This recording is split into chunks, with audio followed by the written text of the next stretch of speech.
ici à Niamey.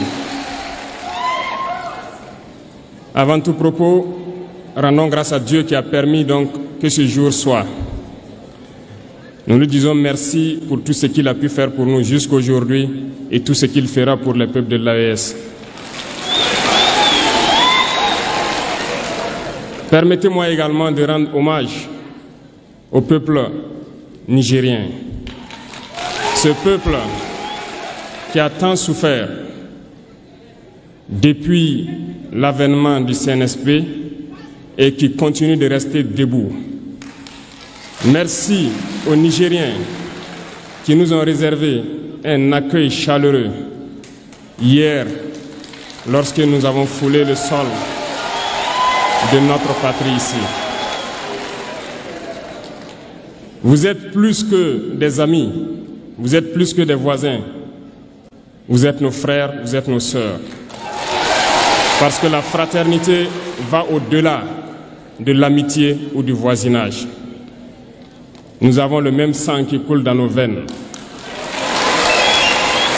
Dans nos veines coule le sang de ces vaillants guerriers qui ont combattu et qui ont réservé ces terres que nous appelons Mali, Burkina et Niger. Dans nos veines coule le sang de ces vaillants guerriers qui ont aidé le monde entier à se débarrasser du nazisme et de beaucoup d'autres fléaux. Dans nos veines coule le sang de ces vaillants guerriers qui ont été déportés d'Afrique vers l'Europe, l'Amérique, l'Asie ou je ne sais encore, et qui ont contribué à construire ces États pendant l'esclavage. Dans nos veines coule le sang d'hommes dignes, d'hommes robustes, d'hommes debout. Et pour cela, soyons-en fiers et soyez remerciés d'être ressortissants de l'AES. L'Afrique, ce continent qui a tant souffert et qui continue de souffrir du fait des impérialistes. Ces impérialistes n'ont qu'un seul cliché en tête. L'Afrique est l'empire des esclaves. C'est comme ça qu'ils voient l'Afrique. Pour eux, les Africains les appartiennent. Nos terres les appartiennent. Nos sous-sols les appartiennent. Ils n'ont jamais pu changer de logiciel jusqu'à aujourd'hui. C'est déplorable. Mais comment procèdent-ils? C'est malheureusement depuis donc ces années 60 où ces simulacres d'indépendance ont été donnés à l'Afrique. Ils n'ont juste fait que placer des valets locaux à la tête, selon eux, de leur sous-préfecture pour pouvoir continuer à les alimenter. Ces valets locaux que nous allons qualifier aujourd'hui d'esclaves de salon n'ont d'autre repère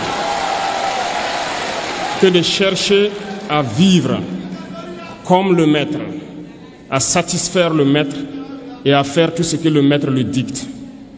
Ils volent, ils pillent nos États, amènent tout chez le maître et leur richesse est conservée chez le maître.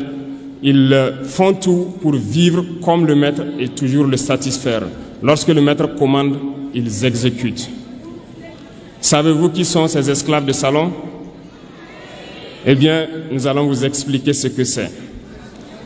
Ce sont des individus qui n'ont aucune dignité, qui n'ont aucune morale, qui n'ont aucune personnalité. Mais le maître esclave a toujours su identifier ces individus. Ils sont toujours prêts à trahir leurs frères pour satisfaire le maître. Ils nous ont trahis depuis l'indépendance et d'autres continuent jusqu'à aujourd'hui à nous trahir au profit de leur maître. Ces individus continuent toujours, contre vents et marées, à piller l'Afrique, à aider le maître à piller l'Afrique. Ils se plaisent à le dire chaque année dans leurs sondages économiques. Le Burkina est le pays le plus pauvre, le Mali est le pays le plus pauvre, le Niger est le pays le plus pauvre. Nous sommes classés parmi les derniers. Très bien, si nous sommes aussi pauvres qu'ils le disent, mais quand est venu le moment de prendre nos responsabilités, nous avons demandé à ces maîtres de quitter les lieux. Pourquoi ne veulent-ils pas partir? Lorsque nous prenons le cas du Niger, depuis plus de 40 ans, certains pays exploitent l'uranium pour produire de l'énergie chez eux. D'Ottawa jusqu'à Paris, les rues sont illuminées, c'est la lumière. Mais au Niger, c'est l'obscurité qui nous est servie. Lorsque vous partez dans nos États, nos sols sont troués de toutes parts pour rechercher les métaux précieux tels que l'or. Mais souvent, il n'y a même pas la moindre route accessible pour atteindre les zones où ils exploitent l'or, encore moins certains services sociaux de base. Voilà pourquoi nous avons décidé de nous révolter et de prendre le destin de nos pays en main. Il y a bien d'autres exemples. Mais lorsque nous avons décidé ainsi, eh bien, nous avons été approchés par certains esclaves de salon pour nous passer le message de leur maître. Parce qu'ils avaient créé cette sorte de chaîne polymère qui se relève à la tête de nos États pour les servir. Et nous sommes venus briser la chaîne. Et c'est inconcevable pour eux. Ils nous ont donc approchés et ils nous ont demandé de rentrer dans les rangs pour faire partir de l'élite qui doit diriger l'Afrique, parce qu'ils ont une élite formée et formatée qui doivent suivre, qui sont incrustés dans cette chaîne-là. Nous avons refusé de rentrer dans leur rang. Et dès lors, les hostilités ont commencé. Et ils ont fait fourvoyer dans nos zones plusieurs mercenaires, des formateurs. Les agents sont descendus dans le Sahel pour espérer mener des attaques barbares, lâches contre nos populations, espérer les révolter. En plus de ces attaques sur le terrain, les attaques communicationnelles, la manipulation, la désinformation battent son plein dans leur rang. Mais les peuples du Sahel ont compris et plus jamais on ne pourra les manipuler. Ils savent ce qu'ils font et ils savent où ils partent.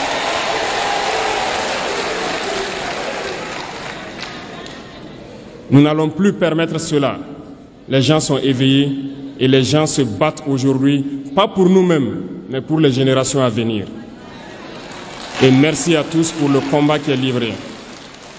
Cela ne nous fait jamais pleurer. Nous n'allons pas trembler. Nous allons affronter. Nous allons nous battre pour l'indépendance réelle, pour notre liberté. Parce que pour faire peur au peuple de l'AES, ces individus n'ont que 3 termes dans la bouche: démocratie, liberté, droit de l'homme. Bien sûr, leurs valets locaux ne sont élus que dans un processus démocratique, libre et transparent selon eux leurs valeurs. Quoi de plus normal qu'on veuille nous imposer cela, parce que c'est eux qui édictent les règles. Très bien. Nous avons décidé de nous assumer. Voilà pourquoi un 26 juillet 2023, lorsque le Niger a décidé de tourner la page, les esclaves de salon et leurs maîtres sont montés sur les grands chevaux. Ils ont mis leurs valets locaux en avant et ont décidé de mener une guerre contre le peuple nigérien. Nous avons donc dit, quiconque osera s'en prendre au Niger nous aura en face, parce que nous mènerons une guerre sans merci jusqu'à la dernière goutte de sang pour quiconque osera s'attaquer à nos États. Cette parole, cette décision que nous avons eue hier est d'actualité aujourd'hui et sera d'actualité demain et pour toujours. Ainsi naquit l'AES le 16 septembre 2023 dans une architecture de défense mutuelle. Mais nous avons jugé nécessaire de prolonger et d'agrandir donc l'architecture de l'AES. Ce qui nous rassemble aujourd'hui doit nous permettre d'aller sur d'autres terrains en plus de la défense, notamment les finances et l'économie, les infrastructures, la santé, l'éducation, bref, j'en passe. Je souhaite donc que ces moments soient pour nous une histoire que nous allons écrire pour l'AES, mais surtout pour l'Afrique et pour le monde entier.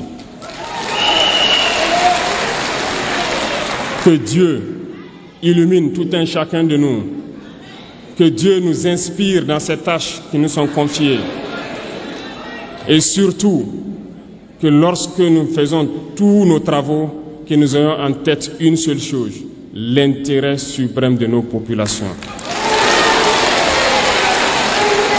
Sur ce, nous prions encore une fois de plus, bon Dieu, qu'il nous accompagne tous dans nos différentes tâches, qu'il protège nos combattants, qui, grâce à eux, nous permettent d'être assis ici et d'échanger autour de l'avenir de nos États. Soyez donc remerciés une fois de plus, peuple nigérien. Soyez unis et solidaires, peuple de l'AES, la patrie ou la mort.